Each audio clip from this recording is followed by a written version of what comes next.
या बातमीपत्राचे प्रायोजक आहेत विल्बर्ट प्रॉपर्टीज, घर प्रत्येकाचं नातं विश्वासाचं। कणकवलीतील कनेडे येथील राड्यात दांडा घेऊन जाणारे आमदार वैभव नाईक हे पळपुटे आमदार असल्याची टीका माजी खासदार निलेश राणेंनी केली आहे। उद्धव ठाकरेंना दिलेलं आव्हान ज्या दिवशी पूर्ण कराल त्या दिवशी तुमच्या भ्रष्टाचाराचे वस्त्रहरण केल्याशिवाय शांत बसणार नाही, असं आव्हान विनायक राऊतांनी केसरकरांना दिलंय। कोकणातील प्रसिद्ध आणि जागृत देवस्थान असलेल्या वेंगुर्ला तालुक्यातील रेडी येथील द्विभुज गणपती मंदिरात माघी गणेश जयंतीचा उत्साह पाहायला मिळाला। कनेडीतील तो राडा पूर्वनियोजित असून गोट्या सावंत यांच्या विरोधात कट होता, त्यात गोट्या सावंतांचा जीव गेला असता असा गंभीर आरोप निलेश राणेंनी केला।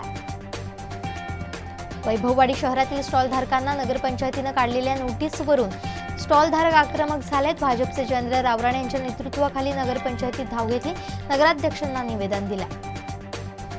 करोल आवड येथील रस्त्यावर सावंतवाडी नगर परिषदेच्या माध्यमातून डांबरीकरणाचं काम सुरू होतं, हे काम बोगस असल्याचा आरोप करत स्थानिकांनी काम बंद पाडलं। हातानं डांबर काढत त्या कामाचा पोलखोल त्यांनी केला। माडखोल येथील रबर प्लांटवरील कामगार राजेंद्रन टी हा कामगार कुडा येथून बेपत्ता झालाय। रेल्वेनं आपल्या गावी जाण्यासाठी ते 18 जानेवारीला कुडाला आले होते, मात्र ते घरी पोहोचले नाहीत। गणेश जयंतीनिमित्त सिंधुदुर्गातील वेंगुर्ले सोनसुरी येथील वाळूशिल्पकार रविराज चिपकर यांनी सागरतीर्थ समुद्रकिनाऱ्यावर गणेशाचं वाळूशिल्प साकारलंय। अवघ्या 3 तासात त्यांनी हे वाळूशिल्प साकारलंय। आचरा समुद्रकिनारी कासव मित्रांनी ऑलिव्ह रिडले जातीच्या 75 कासवाच्या पिल्लांना समुद्रात सोडलंय। आचरा पिरावाडी येथील समुद्रकिनाऱ्यावर 2 महिन्यांपूर्वी ऑलिव्ह रिडले कासवांची अंडी सूर्यकांत आबाधुरी यांना मिळाली। रत्नागिरी शहरातील लोटलीकर हॉस्पिटल इथं ध्वजस्तंभ उभारत असताना स्तंभ विद्युत दीपीवर पडल्यानं शॉक लागून 3 जण जखमी झालेत। सुधीर पवार, संतोष सोलकर आणि मारुती शिंदे अशी जखमींची नाव आहेत। मुंबई गोवा राष्ट्रीय मार्गावर अवैध विदेशी दारूची वाहतूक होत असल्याची माहिती महाड एक्साईजला मिळताच कारसह 4,18,380 रुपयांची दारू जप्त करण्यात आली। दिलीप वळसे पाटील, विश्वास नांगरे पाटील, अजित पवार यांनी देवेंद्र फडणवीसांना अडकवण्याचा कट रचल्याचा आरोप गुणरत्न सदावर्तेंनी केला। कर्नाटक विधानसभा निवडणूक मे महिन्यात होणार असल्याची माहिती मिळते। पहिला टप्पा 7 मे आणि दुसरा टप्पा 14 मेला होणार आहे। 21 मेला निकाल जाहीर होणार असल्याचं कळतं। पाठीमागून येणाऱ्या खडीची वाहतूक करणाऱ्या टिप्परनं ट्रॅक्टर ट्रॉलीला जोरदार धडक दिली। या ट्रॅक्टर चालक संतोष महावीर हुडे खाली कोसळला, त्याच्या अंगावर खडी पडल्यानं जागीच मृत्यू झाला। आमदार संतोष बांगर यांची दादागिरी सुरूच असून हिंगोली शहराजवळ असलेल्या शासकीय तंत्रनिकेतन महाविद्यालयातील प्राचार्य अशोक उपाध्याय यांना आमदार संतोष बांगर यांनी शिवीगाळ करत मारहाण केली। खासदार सुप्रिया सुळे यांनी बैलगाडीची सफर करत स्ट्रॉबेरीच्या शेतात फेरफटका मारला। पुण्यातील IT हब असलेल्या हिंजवडीमधील स्ट्रॉबेरीच्या शेतीचा प्रयोग पाहण्यासाठी त्या गेल्या होत्या। भीमा नदी पात्रात सापडलेल्या 7 मृतदेहांसंदर्भात नवी माहिती समोर आली आहे। आत्महत्या नसून त्यांची हत्या झाल्याचं समोर आलंय। दरम्यान अनैतिक संबंधातून हत्या झाल्याची धक्कादायक माहिती हाती आली आहे।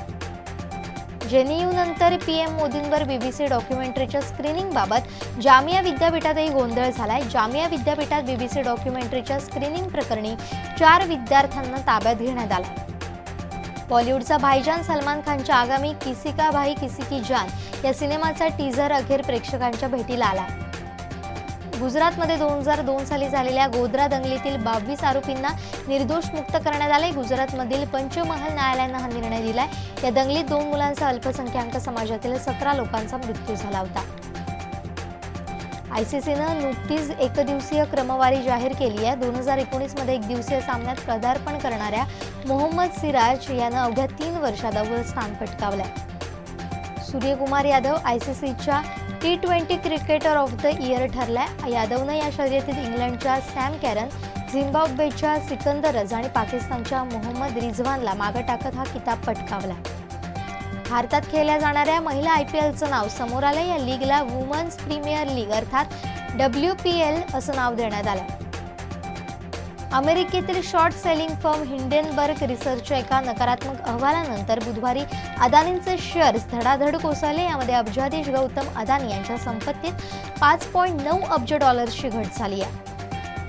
पृथ्वीच्या आतील गाभ्याचं अलीकडेच फिरणं थांबलंय, तसेच फिरण्याची दिशा उलट झाल्याचं एका अभ्यासातून उघड झालंय.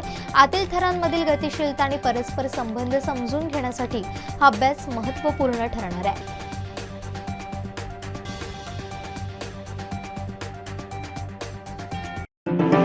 या बातमीपत्राचे प्रायोजक होते SSPM lifetime hospital and medical college.